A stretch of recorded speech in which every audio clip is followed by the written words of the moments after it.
Elliott Smith.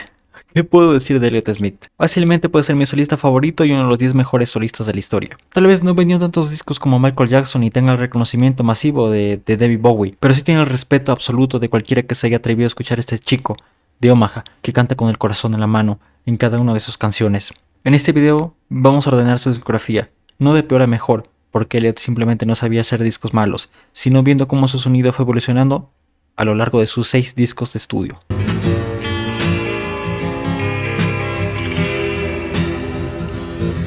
Empezamos con el debut entre comillas, y digo entre comillas porque este disco ni siquiera debería de existir. Eran demos que la novia de Elliott terminó enviándole a una discográfica, pero incluso con todo eso sigue siendo un disco increíble. Desde este primer trabajo ya se notaba que Elliott tenía algo especial, no tuvo tiempo para sacar discos malos. Incluso canciones que suelen ser olvidadas por pertenecer a este disco mantienen una calidad absurda. Roman Candle es la introducción perfecta a uno de los mejores solistas de todos los tiempos, una canción frágil, amarga y casi cómoda de escuchar por la íntima que se siente. Después llega No Name 1 y No Name 2, dos temas soberbios donde ya se empieza a notar ese estilo de guitarras hipnóticas y letras que parecen confesiones privadas. Y el último tema instrumental que te deja con la piel de gallina, es como si el disco terminara diciéndote, esto recién empieza. Te deja con ansiedad por descubrir hasta dónde era capaz de llegar este chico en sus siguientes trabajos. Lo más impresionante es que sigue siendo prácticamente un conjunto de demos caseros y ya transmite más emociones que discos superproducidos de otros artistas.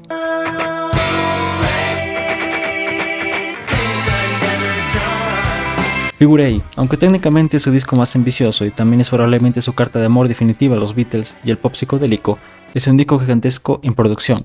Aquí Elliott tuvo muchísimo más presupuesto que en trabajos anteriores, y eso se nota en cada capa de arreglos, pianos, guitarras y armonías vocales. El problema es que a veces esa producción tan enorme hace que se sienta se pierda un poco esa cercanía asfixiante que tanto nos gusta de él, pero aún así sigue siendo un disco brillante. Y tengo que decirlo, el lado A de este disco es top 2 de toda su discografía, sí de bueno es. Son of Sam es probablemente una de las canciones más rockeras que hizo Elliott, con una producción impecable y un estribillo imposible de olvidar. L.A. es sin duda, sin exagerar, es top 3 de sus canciones. Tiene una energía desesperada y una sensación de vacío que resume perfectamente esa etapa de su carrera. In the Lost and Found, Honky Back, parece una canción feliz al principio, pero debajo de toda esa melodía hermosa hay algo oscuro y perturbador. Y Happenings de Gondola Man, Dios mío, esas guitarras suenan directamente tétricas. Figure A tal vez no es su mejor disco, pero sí es un álbum que demuestra hasta dónde podía llegar Elliott como productor y compositor cuando tenía recursos ilimitados.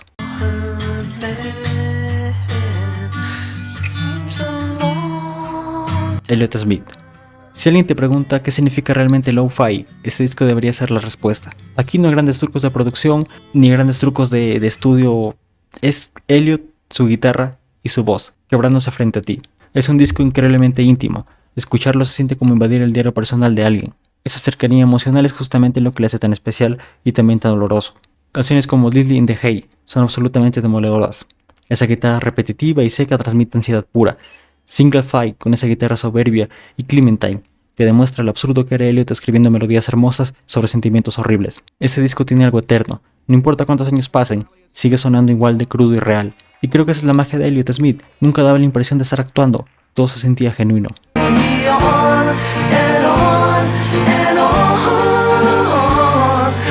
K.O., el salto definitivo a la fama.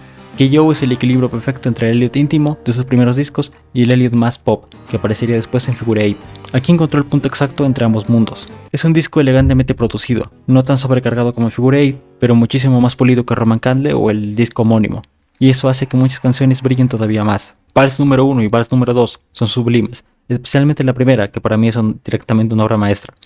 La segunda teniendo algo fantasmal que parece un recuerdo borroso convertido en música. Independence Day es tan buena que los Beatles se hubieran matado por escribir algo así. Y el final de este disco es simplemente devastador.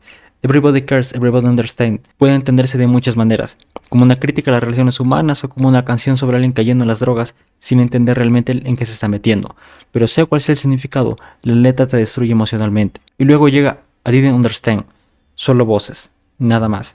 Y aún así consigue sonar más desgarradora que la mayoría de canciones acústicas que existen. Es probablemente el disco pop neto más hermoso que Elliott hizo en toda su carrera.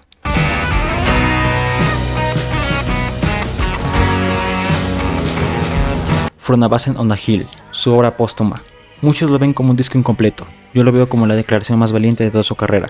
From a Basement on a Hill es ruido, distorsión, paranoia y madurez compositiva.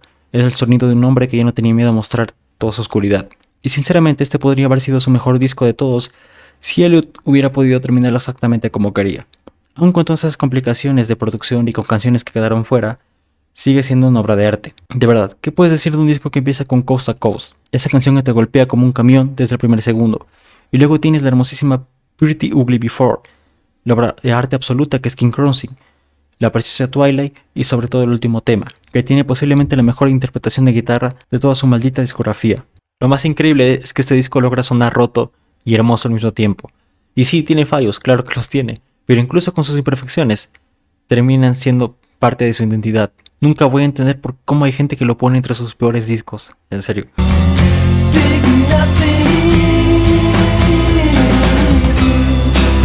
Ethereor no podía ser otro que Ethereor.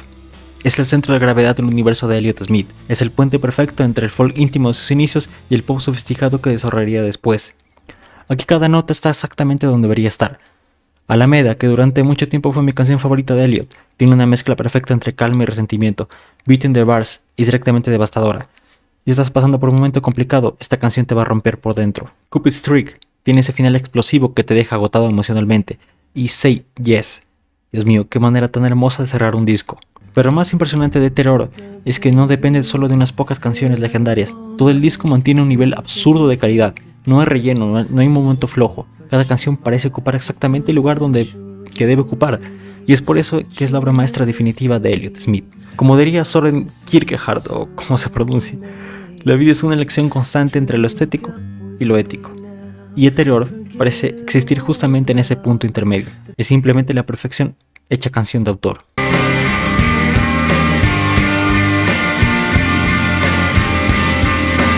Y al final creo que eso es lo que hace tan especial a Elliott Smith. No importa cuál sea tu disco favorito, todos se sienten necesarios. Cada disco representa una etapa distinta de su vida y también una evolución musical impresionante. Desde el lo-fi más íntimo y casero de Roman Candle hasta la oscuridad caótica y experimental de From Bass and Donald Hill. Pocos artistas lograron transmitir tanto con tan poco. Elliott podía hacerte sentir destruido con una guitarra acústica y un susurro. Y aunque muchas veces se le recuerda únicamente por la tragedia de su vida, creo que su música merece ser vista por algo mucho más grande, la honestidad brutal con la que escribía. Porque Elliott Smith no es simplemente escuchar canciones tristes, es escuchar a alguien tratando de entenderse a sí mismo mientras el mundo se le cae encima.